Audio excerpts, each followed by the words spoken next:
बड़े ऑब्जेक्ट्स हैं उनको हम लोग कॉन्टिन्यूसली ट्रैक करते हैं और उनकी मूवमेंट हम आइडेंटिफाई कर सकते हैं, अनुमान लगा सकते हैं कि ये इस टाइम पे पृथ्वी के अंदर आएंगे। लेकिन बड़े ऑब्जेक्ट्स के अलावा छोटे छोटे ऑब्जेक्ट्स बहुत सारे हैं जिनको ट्रैक करना मुश्किल है। तो कहना कि कौन सा ऑब्जेक्ट, मतलब एक पूरा डेटाबेस रखना कि हमें हर ऑब्जेक्ट का पता हो कि वो इस टाइम पे वापस पृथ्वी पे गिर जाएगा, ये पॉसिबल नहीं है। बड़े ऑब्जेक्ट, बड़े सैटेलाइट्स के केस में ये पॉसिबल है, लेकिन छोटे ऑब्जेक्ट्स के केस में ये बिल्कुल पॉसिबल नहीं है। तो रेयर फिनोमिना नहीं होते हैं, जैसे कि सर ने कहा।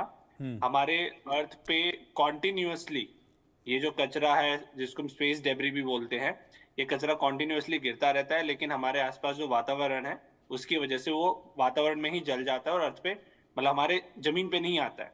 लेकिन जो बड़े ऑब्जेक्ट्स होते हैं, जैसे आपने केन्या का जो एग्जांपल दिया है जो रिसेंट हुआ है, उसमें बहुत बड़ी रिंग है, तो उतने बड़े ऑब्जेक्ट को अपना वातावरण जला नहीं पाता है, तो उसका जो बचा हुआ हिस्सा है वो अर्थ पे गिर जाता है। तो छोटे मोटे हिस्सों से अर्थ को इतनी दिक्कत नहीं होगी, जो बड़ा कचरा है उससे दिक्कत होगी। लेकिन इस सारे कचरे से सैटेलाइट्स को नुकसान होने का बहुत बड़ा डर रहता है, ठीक है, मैं आप लोगों के चाहे वो पास आता छोटा हूं। हो या बड़ा। मैं आपके पास आता हूं जरा डॉक्टर इयान, जिनकी रिसर्च है, उन्होंने क्या कहा है इस अंतरिक्ष के कचरे को लेकर, स्पेस के कचरे को लेकर, वो मैं जरा आपको दिखाता हूं ताकि हमको पता चले कि उनकी रिसर्च जो है एग्जैक्टली वो क्या कहती है। अंतरिक्षी कक्षा में कचरा 18,000 मील प्रति घंटे की रफ्तार से घूमता है, लेकिन वायुमंडल में आने पर इसकी स्पीड कम होगी। फिर भी ये कचरा लगभग 200 मील प्रति घंटे की रफ्तार से आगे बढ़ता रहेगा, और अगर ये कचरा किसी घनी आबादी वाले शहरी इलाके में गिरता है तो ये आसानी से एक बड़ी इमारत को तबाह कर सकता है। इसमें इंसानी जानें भी जा सकती हैं, ये एक चेतावनी है। डॉक्टर राम, मैं आपके पास आ रहा हूं। तो ये जो अंतरिक्ष में जिस कचरे की हम बात कर रहे हैं, या फिर जिसके गिरने का एक डर है, और उसको डॉक्टर यान की एक रिपोर्ट जो बताती है, ये साइज कचरे का क्या होगा, ये कैसे तय होता है? मतलब ये होता क्या एग्जैक्टली जिसको हम अंतरिक्ष का कचरा कह रहे हैं, जिससे हम कह रहे हैं कि इंसानी जान को खतरा है, ये होता क्या है और कितने साइज का होगा? छोटा होगा, बड़ा होगा, कितना बड़ा होगा, ये कैसे तय होता है? देखिए, जो रॉकेट छोड़े जाते हैं ना, हाँ, उनमें फ्यूल तो जल जाता है, उनकी मोटर उसमें रहती है। Single stage, double stage, 3 stage का रॉकेट होता है। उसके आसपास भी 4-4 छोटे छोटे रॉकेट लगे रहते हैं, क्योंकि जो धरती की एस्केप वेलोसिटी है, गुरुत्वाकर्षण के क्षेत्र से बाहर निकलने की गति है, उसके लिए बहुत बड़े रॉकेट बनाने पड़ते हैं। जितना ज्यादा पेलोड हम ऊपर ले जाएंगे, उतना ही ताकतवर रॉकेट बनेगा, उसमें उतना ही ज्यादा ईंधन होगा। अब वो वहां जाकर छोड़ तो देता है, ऑर्बिट में उसको सेट कर देता है, लेकिन इसके बाद वो रॉकेट के टुकड़े जो है घूमते रहेंगे। और रॉकेट आज की तारीख में डेड रॉकेट और डेड सैटेलाइट के टुकड़े करीब करीब 27,000 जो है धरती के चारों तरफ घूम रहे हैं। अभी एक संभावना है कि कौन सा टुकड़ा इस समय कहां पर है।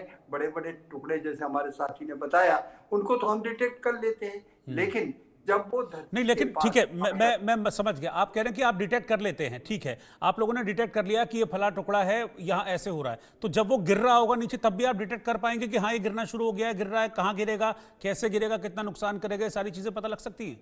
उसकी ऑर्बिटल स्पीड निकालकर, उसके कोऑर्डिनेट्स निकालकर, उसकी वायोएंसी और फ्रिक्शन के बाद, जलने के बाद उसका जो 70% हिस्सा तो नॉर्मली जल जाता है, लेकिन जो 30% हिस्सा होता है वो उस प्लाज्मा के, उस कवर्स के बाहर आकर धरती की ओर जब पेनिट्रेट करता है, तो उसका जो है टारगेटिंग पॉइंट कहाँ होगा, ये गणना की जा सकती है। लेकिन समय इतना कम होता है कि गणना करना बहुत मुश्किल होता है। और फिर वायुमंडल में घुसने के बाद वो साबुत थोड़ी रहता है, उसके टुकड़े टुकड़े हो जाते हैं, क्योंकि उसकी सैटेलाइट के भीतर देखिए क्या क्या होता है। सोलर पैनल भी होते हैं, उसमें आपका सी बैंड एंटीना भी होता है, उसमें आपके और सारे कैमरे भी लगे रहते हैं, उसमें हजार्डस मटेरियल भी रहता है। पहली चीज तो ये करना चाहिए कि अंतरिक्ष से अगर कोई चीज गिर रही है, कहीं भी गिर रही है, तो हमको, हमारे जनमानस को, गांव वालों को, सबको ये बता देना चाहिए कि उसके पास ना जाए। क्यों? कि वो रेडियोधर्मी भी हो सकता है, वो जो है नुकसान भी कर सकता है। अब रात के टाइम आज भारत में बहुत कम जगह है जो ट्रैक कर रही हैं। हमारे जो फौजी रडार हैं वो उनको ट्रैक नहीं कर सकते हैं, उसके लिए स्पेशल डिवाइसेस की जरूरत है।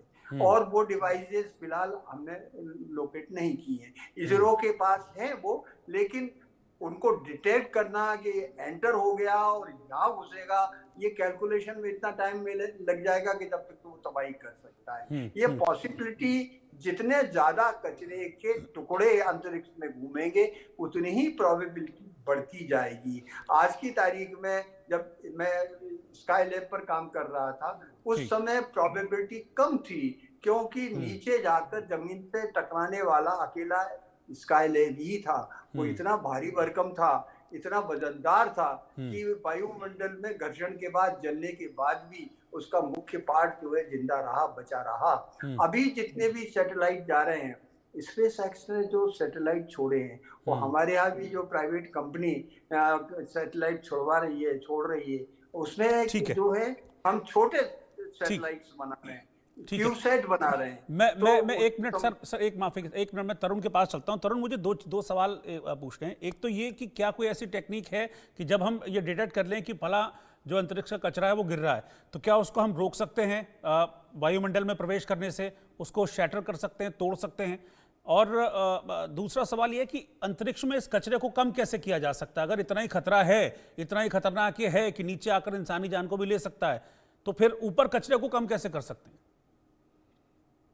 देखिए मनोज जी, पहले सवाल का जवाब तो ये होगा कि जो नीचे आ रहा है उसको रोकने का कोई तरीका अभी हमारे पास नहीं है, क्योंकि वो अपने आप में बहुत ज्यादा उस पर पैसा खर्च होगा और वो वर्थ भी नहीं है। बिकॉज जैसा सर ने बताया कि इतना शॉर्ट टर्म में होता है, इतना कम टाइम में ये सारी चीजें होती हैं कि उसको रोकने के लिए अगर हम मिशन लॉन्च करेंगे तब तक तो बहुत लेट हो चुका होगा, राइट।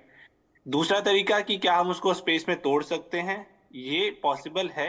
आपको याद होगा आज से कुछ साल पहले इंडिया ने भी एक मिशन किया था जिसमें हमने स्पेस में ही एक सैटेलाइट को हमारे ही एक छोटे स्पेस सैटेलाइट को हमने तोड़ा था स्पेस में, राइट। शायद मिशन शक्ति या ऐसे कुछ नाम था उसका, मैं भूल रहा हूँ अभी नाम। तो ये कैपेबिलिटीज कुछ देशों के पास है, आई थिंक यूएस, रशिया हमारे पास, और शायद एक और देश है। तो 4 या 5 देशों के पास ऐसी है, बट अगेन उसके लिए बहुत कम टाइम होता है, तो वो करना पॉसिबल नहीं है, राइट। आपका जो दूसरा सवाल था, एक बार आप रिपीट करेंगे? मैं ये कह रहा था कि मतलब ऐसा क्या किया जाए कि अंतरिक्ष में कचरा फैले ही ना, उसके लिए क्या कर सकते हैं? देखिए, उसके लिए सीधी सी जब हमने स्पेस मिशन शुरू किए थे आज से 60-70 साल पहले 1960s 70s में, तो उस टाइम पे हमने ना ये सोचा नहीं था कि यार आगे चल के इतना कचरा इकट्ठा हो जाएगा। वही ना, जब किसी ने प्लास्टिक शुरू किया था तो किसी ने प्लास्टिक पॉल्यूशन के बारे में नहीं सोचा था। लेकिन 20-30 सालों के बाद लोगों को रियलाइज शुरू होना हो गया कि यार एक टाइम के बाद ये हमारे लिए प्रॉब्लम क्रिएट करेगा। तो ऐसी कोई स्ट्रिक्ट पॉलिसी अभी नहीं है, बट एक लोगों ने काम करना शुरू कर दिया है जहाँ पे कि क्या कर रहे हैं, अब जो पहले का चला गया वो तो चला गया, उसका कुछ नहीं कर सकते, उसको तो हम सिर्फ प्रिकॉशन ले सकते हैं, उसके लिए तो सावधानी बरत सकते हैं। आगे के लिए हम क्या कर रहे हैं, एक तो जैसे स्पेस एक्स की अगर मैं बात करूं, माना कि वो बहुत सैटेलाइट छोड़ रहे हैं, बट उन्होंने एक और अच्छी चीज करी है, रीयूजेबल रॉकेट्स बनाए हैं। तो रीयूजेबल रॉकेट्स में क्या होता है कि आपके जो स्पेस में कचरा है वो एक्चुअली रॉकेट्स की वजह से वो कम हो रहा है, क्योंकि ज्यादातर हिस्सा वापस अर्थ पे आ जा रहा है। दूसरा तरीका ये है कि जो भी आप सैटेलाइट्स छोड़ रहे हैं स्पेस में, मान लीजिए आपने कोई मिशन छोड़ा जिसका जीवन है 4 साल, कि 4 साल तक वो सैटेलाइट काम करेगा, उसके बाद वो काम करना बंद कर देगा, राइट। तो आप अभी तक नॉर्मली क्या होता था, 4 साल तक काम किया, उसके बाद अगर वो काम कर रहा है तो ठीक है, अगर वो बंद हो गया तो फिर उसको भूल गए, उसका हम कुछ नहीं कर सकते। तो अब हम क्या कर रहे हैं कि 4 साल जब वो, यानी कि कुल मिला के एक, बस मुझे क्योंकि इसको मेरे पास टाइम इतना है, मैं कुल मिला के आप दोनों से एक रिएक्शन चाहूंगा। डॉक्टर राम, मैं आपके पास आ रहा हूं, बस 10 सेकंड के लिए एक रिएक्शन कि क्या सचेत रहने की जरूरत है, ये कभी भी आ सकता है और बड़ा नुकसान कर सकता है? अगर बड़ा टुकड़ा जो वायुमंडल में नहीं चल पाया है, निश्चित रूप से अगर किसी भी जगह पहुंचेगा जहां आबादी है वहां नुकसान करेगा। लेकिन जो भविष्य की योजनाएं चल रही हैं, साइंटिस्ट ने, नासा भी है, ठीक है, यूरोपियन स्पेस एजेंसी भी है, हमारे भी साइंटिस्ट काम कर रहे हैं, वो नई युक्ति सोच रहे हैं कि किस तरह से इस कचरे को इकट्ठा करके धरती पर लाया जाए। और ठीक है, ये एक अच्छा कदम होगा, कम से कम जो अनसर्टेनिटी है वो खत्म हो जाएगी, दिमाग से डर जो है अभी लोगों के मन में वो निकल जाएगा। आप दोनों को बहुत बहुत शुक्रिया, डॉक्टर राम और तरुण शर्मा साथ